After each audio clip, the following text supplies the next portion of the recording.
Hello everyone, my name is Soumya Agrawal. Welcome to the Skill Vertex upskilling program. So I am your mentor for IoT and robotics.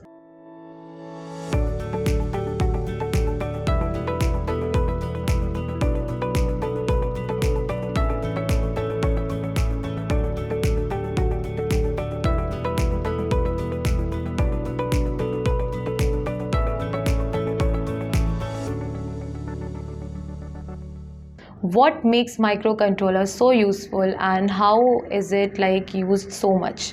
Because of its some important features such as your processor reset. You can reset your processor, you can make changes to your processor, or you can for example, you are doing some task and suddenly your processor got some malfunctioning happen, or in your electronic projects only some malfunctioning happen. So we have to reset our processor so to make our task more easy, or you can say to do the task from beginning so that we don't handle any type of error in between or something like that don't happen. That feature is provided by your microcontroller. You can reset your processor and you can do your task from beginning only, and you don't face any type of errors and any types of hindrance. Second thing, it uses the program and variable memory, that is RAM memory, that is random access memory. RAM memory is basically your main type of memory because which is used in your microcontroller. It is a type of a non-volatile memory in which if we store data, it will not be saved for a long time.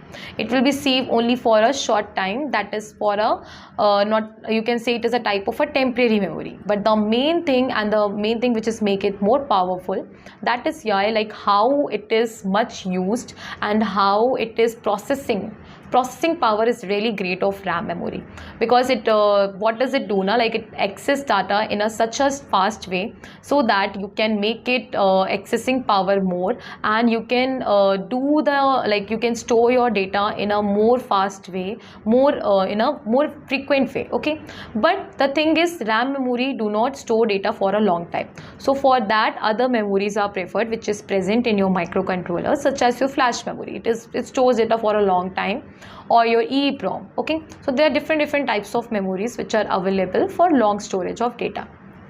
Third part is input output pins. Input output pins, it consists of different types of input output pins which does the input output processing task. Okay, so input output pins, what does it do? It will you input your data according what happens in microcontroller. Actually it will sees the according to the environment, it sees the environment, it reacts to it, and then it will give the output. Okay, so all input output processing thing will happen by when we connect some input output devices to our microcontroller. So how we will connect them? We connect them with the input output pins, so that is required much. Then fourth part is device clocking central processor. Okay, this is the one of the most important feature of your microcontroller, because in this what you do now, you just device clocking central processor. In this we use a clock cycle in which in each cycle we send and receive data, and in your microcontroller every processing of your data is happened with the clock cycle. It is synchronous with it. Synchronous means with each cycle we are sending one bit of data. Okay, since microcontroller uses the serial port as compared to parallel port, so we send the bit by bit each data. Okay, so device clocking central processor, in each clock cycle we send one bit of data. Okay, so it works with your central processor, that is your CPU. So this is one of the main feature of your microcontroller. Fifth feature is it uses instruction cycle timers. Instruction cycle timers, what is first of all instruction cycle? Instruction cycle in which we do whole fetching, decoding and executing of instructions task. Like what we do now, we first of all fetch our instructions from the memory, then we do the decoding part with the help of an instruction decoder. That means we convert it into an understandable format. Okay, then what we do, we after decoding the instructions, that means we are converting it into a digital form which may be understandable by the machine.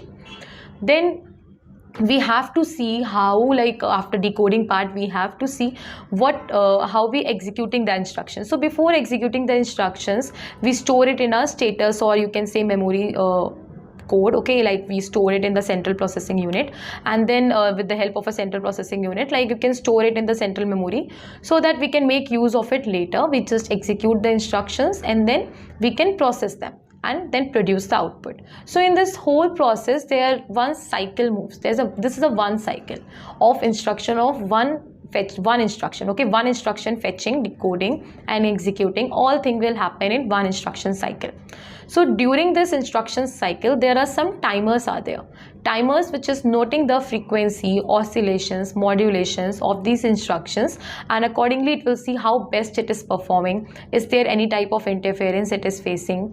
Okay, so to see the smoothness of the processing of tasks, timers are there which noted all things in the instruction cycles, and it will be happening in that way only. Okay, so this is like the most important features of your microcontroller, which makes your microcontroller more powerful and more useful.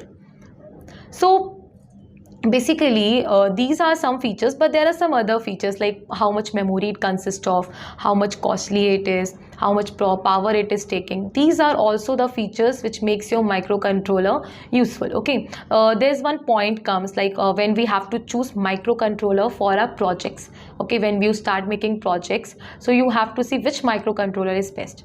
So how we choose the best microcontroller? By seeing its features only, you know, like how much memory it is have, how much processing power it has, how much power it is consuming, okay, how much power we are saving, or like what communications happening, how much interaction it have, what hardware it consists of, what software it consists of, everything we have to see.